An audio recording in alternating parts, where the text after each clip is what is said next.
Right, number 16. If you're working a job, you need to identify all the ways in which you could do your job better. A lot of people work their jobs and they don't try very hard. We've discussed this already about how lazy employees are. If you're an employee right now, you're probably lazy. So, you're working a job, you're not trying your best. Make a list of all the ways you could improve how you do your job. You could work faster, you can make more phone calls, you could care more about X, Y, Z. You could do the entire 9 hours without super long bathroom breaks where you disappear to sit on your phone, whatever. Make a list of all the ways you could improve the way you do your job. Then ask yourself why you don't do it. Why don't you work at 100% of your capacity? And the main reason is probably going to be because you're not incentivized to do so. I don't know about your job. Obviously, this is the Hustlers University. We're going to teach you how to make money outside of your job. But if you're in a job right now and the fastest way you can do to get a pay rise or increase your money is literally to sit there and think, I need X, Y, Z to be incentivized to do this job properly. I think you'll be surprised how often you can go into your managing director or your, especially for smaller companies, your boss's office and say, look, here's the deal. I want to do X, Y, Z, X, Y, Z, X, Y, Z. I think it's going to make us a lot of money. I just want to say, if I'm right and it pulls off, let me prove myself first. Let me make the money first. But if the money starts rolling in, that's when I'm going to be rewarded for it. They'll say, oh, okay. They'll call your bluff because you promised them money.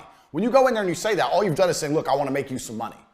You say that to them, let the money start coming in, and they'll often reward you for it. If you're not doing your job to the best of your ability, then you need to be doing something else. And if you're not doing the job to the best of your ability, you need to be using that time to start something on the side. So my work history, as you can tell, is very varied. For a long period of time, I worked, when I say long, about a year, I worked for a company called N2. N2 sold web advertising. It sold advertising, websites, SEO, Google AdWords, all that kind of thing. So we would call up companies and convince them they need a new website, or they need SEO, or Google AdWords, or hosting, blah, blah, blah. It was like an online advertising agency. This is a few years ago. At the same time I was working there, this is the company when I read Wikipedia three days a week. At the same time I was working there, I was pissed off that I wasn't a business owner anymore. I kept remembering T2 and all the mistakes I made at T2, and I wanted to start a television advertising agency again, but I couldn't afford to quit this job, and I also knew that it was going to be very, very hard to sell television advertising like I did a few years before, because this was, when I was selling it before, was just before the big credit crunch. Remember that? Now we're in the height of the credit crunch, so it's going to be very difficult to get money out of people. So I decided to start a company anyway. I started a television advertising company called Vixels. I looked at the word pixels, I changed the P to a V. Doesn't make any sense.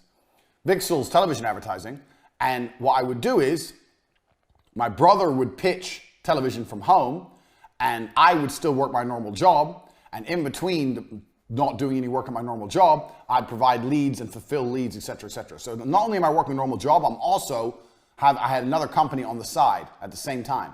And what was good about this is if I went to a company to give them a website and it was a particularly big company and a company I think could afford TV, then I'd pitch them for Vixels on the side, or tell Tristan to call them and pitch them. So simultaneously as doing my job, I was running another company. Now Vixels never really took off. I landed 3 or 4 deals. I maybe did 200-300 grand, which isn't a lot of money to me now, but 200 or 300 grand is a lot of money to most people in a year of a company. So instead of just sitting at my job doing absolutely nothing, I was doing a lot of nothing. I was reading Wikipedia, but I was also doing as much as I could for my own company on the side. So if you have a job right now, don't quit your job. People say to me all the time, oh, I need to quit my job. No, you don't. You don't need to quit your job. I guarantee there's enough time in the day for you to work your job and work your side hustle. Guaranteed, because you're lazy and you don't do shit at your job anyway. You have all the time you need to continue with your job, get your side hustle rolling. When your hustle's rolling and you know the money's coming in, then quit. You don't need to quit your job at the same time. So people say it to me all the time, well, should I quit my job? And the answer is often no. You don't need to quit your job until you've been through and you've sorted out all the things you've already been over so far in this university. Is money coming in? Why would you quit your job? Is money coming in? Yes or no? No. Well, then why would you quit your job? I showed you already how easy it is to get money flowing in. Get the site online, bang, bang, bang, get the money in, even if none of the fulfillment is ready. So if money's not coming in, you don't need to quit your job. No, you need to do everything at the same time. You can get money rolling in first before you consider ducking out of a job, sitting around at home, and being broke. So that's a very important key thing about jobs, because I get asked that all the time. Next point, and this is a very important one. People, I'm going to make this very, very clear. People do not buy on price. You do not want to compete on price. For whatever company you're going to run, you do not want to compete on price. T2 competed on price, and okay, it lasted a while because of speed, but even nowadays, that would be much harder to do, and I'll tell you why. The people who compete on price are going to beat you. So if you go to Amazon.com and look at the phone cases for 89 cents for the case and delivery, and it's coming all the way from fucking China, how do they make money on that deal? I don't have a clue, but they managed to pull it off. There's too much Southeast Asian and Asian production now. Everyone's producing everything so cheap. There's no way you're going to win on price. You need to sell on brand. Here in the West, living where we live, that's our advantage. We have the whole idea of branding and quality and reputation. These are the things you need to sell on. You do not want to sell on price. You don't want to price people out the market, but when you're sitting there looking at your prices, you don't want to sit there and go, well, you know, I want to make it really affordable. I really have never experienced that. So you've joined my university. This is, I don't know if you joined at half price for $9.99 or you joined at the full price, whatever. I could have done this cheaper, but why would I do it cheaper? This is the value. The value here is everything I'm saying. This is how much it should cost. So you can't just be looking to sell things as cheap as possible. I see a lot of guys, especially the Twitter gurus, loads of them are selling ebooks for like $17 or $13. How are the fuck are you gonna get rich off $17 ebooks? You're not. So if that's the only price people will buy from you at, then that shows your brand has no strength, no reputation. Because if you had genuine strength and reputation, you could sell at a real price. So where your price point lies says a lot about who you are as a person. Do you want to be fucking Lambo? I'll write Lambo down, so I like that word. Or do you want to be bullshit? This is where all the ebooks, the little ebooks are. This is where I am. Why can I sell more than them? Why can I sell for a much higher margin, a much higher price? Because I have a reputation and I provide a better quality product. So when you're looking for whatever you're going to do, whatever you're going to launch, when you start putting prices out there, if you put it up high and you're not selling, and you find yourself really reducing the price to try and get sales, that says a lot about who your reputation is. You need to do some reputation management. You need to build your reputation, build your credibility, build on the point that you're an expert in your field. And as you do that, your price will increase. That is the easiest way to make more money, because there's only a certain amount of customers in the world. Let's say there's only 100 incels who are going to buy a book about how to fuck today. There's only 100 of them. That's the only people on Twitter who are going to buy a book about how to fuck today. So the easiest way to make more money is to charge this 100 people more money instead of trying to find more people, especially with Twitter, because if you're selling on Twitter, Twitter following doesn't grow that fast. Your Twitter followers may not be that big, and if even it is, let's say minus 30,000, they don't grow very quickly. You get shadow banned, takes a long time. So you only have a certain amount of potential customers, so you want each one to spend as much money as possible. This is the reality of the game. So if you're selling shit cheap, like a lot of these Twitter guys do, that's because they're cheap and they're lame. They're lame. Never sell on price. Also, you'll have more problems and more complaints from people who buy cheap things than people who buy expensive things. And the reason is because the people who buy expensive things are getting Lambo quality, like you're getting here, all the information I'm giving you.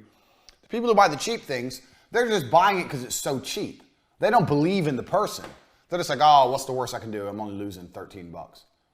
But then they'll still feel pissed off when they realize it's garbage. So your number one goal, your number one aim in whatever business you do is to constantly be increasing prices. You need to be looking to constantly increase the price. And the way you do that is by constantly building on your reputation. That is how it goes. Even if you have to start off at a lower price, you need to always increase the price. You should never get to a point where you've priced yourself out. People don't buy on price. People buy what they want. If people want something, they're going to buy it. There's a whole bunch of expensive shit that people buy, trust me, because they want it. So you have to make sure that people want your product. Do not be one of those, well, I'm the cheapest on the market, guys, because that never works well. It gives you a bunch of dickhead customers and it stops you making any kind of serious money. It's bullshit. Don't do it. Next, you need to learn to shut up and listen. This is a really important point for business. Super important, because it's something I see a lot of people make mistakes with. I'm going to destroy my beautiful diagram here. Right. Most people, once they start a business, won't shut the fuck up about their business. I know so many people who are making money, and yeah, they're making money. But as soon as you start talking about money, all they talk about is how they make money, their business, how smart they are, ego investment, how great they are. That is not going to teach you anything. You only learn by listening. So whenever I'm around people who are making money, I don't talk about money. I mean, it's different if they're friends of mine, I've known them for a long time, we're interacting. But I mean, if I'm meeting people and they're businessmen and everyone's talking about how they're making money, I shut the fuck up and I listen. Because anyone who's making money, one way or another, knows something you don't know. There's a lesson everywhere. So when you interact with someone who's rich, you have to say enough to convince him to talk, but don't talk too much yourself. The more you talk about your own business and how you do things, the more time you've wasted. You already know your own business. You already know how you do things. Maybe if you're asking him directly for feedback, yeah, I do this. What do you think of this? But if you're bragging, blah, blah, and I'm this, and I turn over this, you're just wasting time. Let other people talk. Learn from other people who are making money. Even if they're in an industry which is completely different to yours, it doesn't make a difference. Shut up and listen because somebody knows something.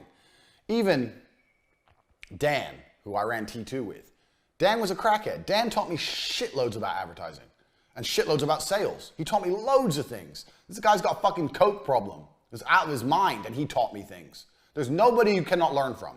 You can learn from anybody who understands anything about either sales or making money. So be prepared to shut the fuck up when you interact with these people and sit and listen and adopt it.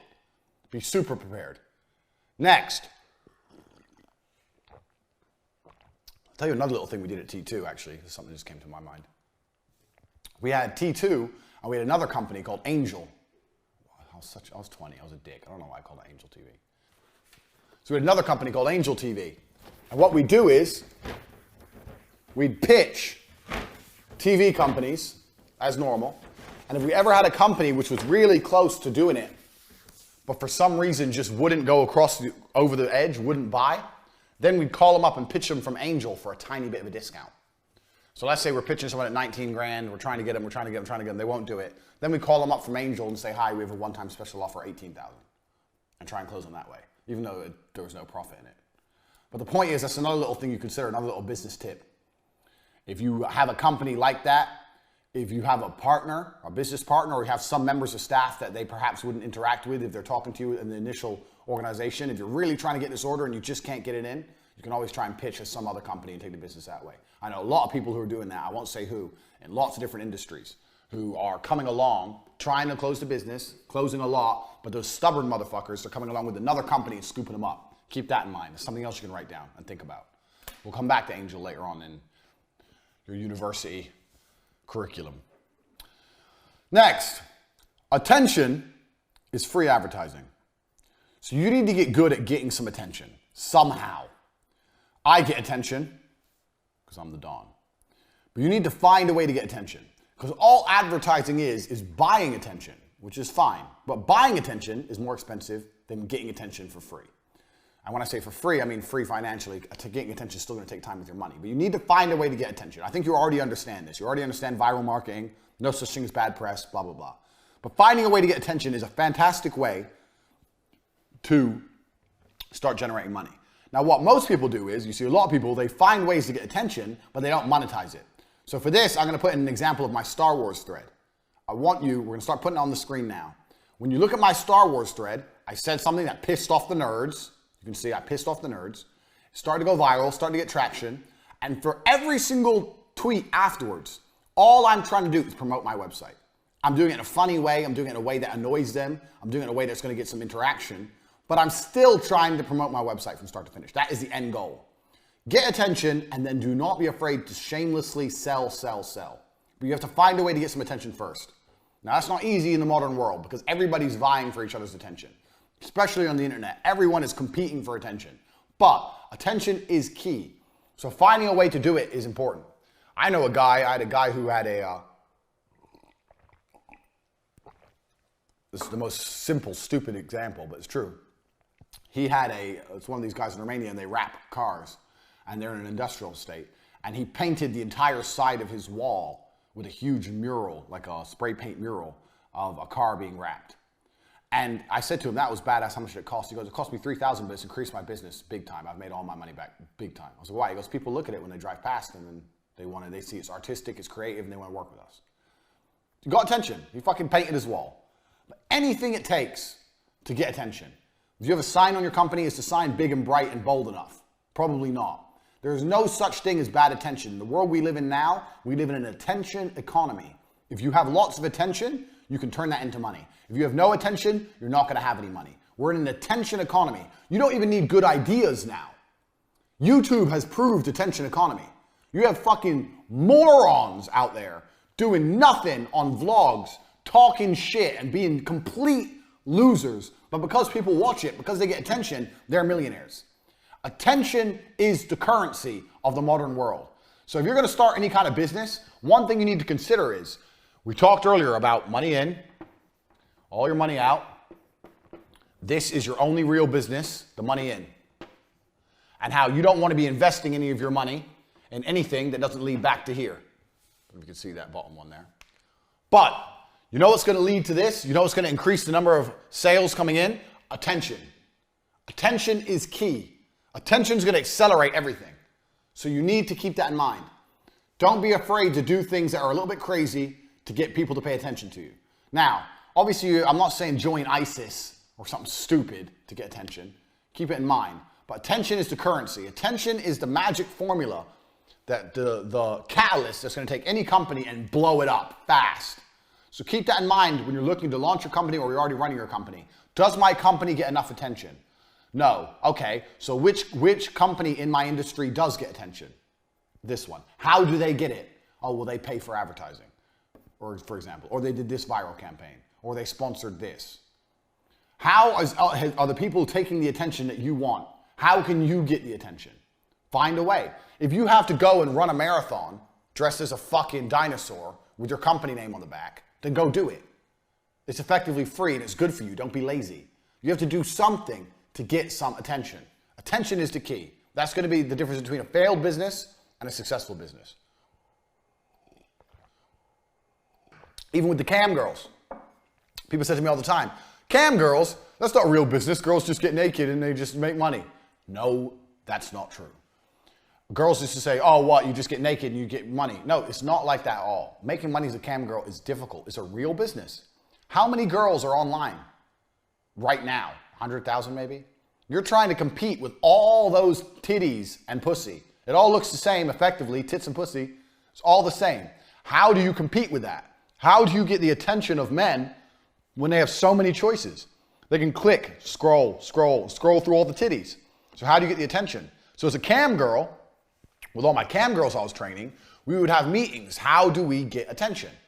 And that's why all these girls do like cosplay and dress up as video game characters, differentiation, anything it takes to get attention. So the cam girl industry is completely an attention industry.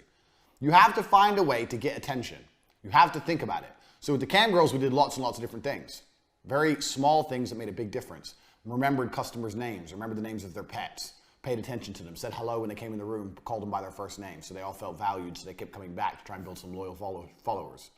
Made sure that their thumbnail, when they broadcasted, they had a little thumbnail. So their thumbnail, when they broadcasted, was a really hot one, so they looked good. So people would, oh, that thumbnail looks interesting, click on it. Make sure their room was interesting, a few things in the background, da-da-da-da-da. Basic advertising stuff, but it's all the business of getting attention. Don't forget that, super, super important.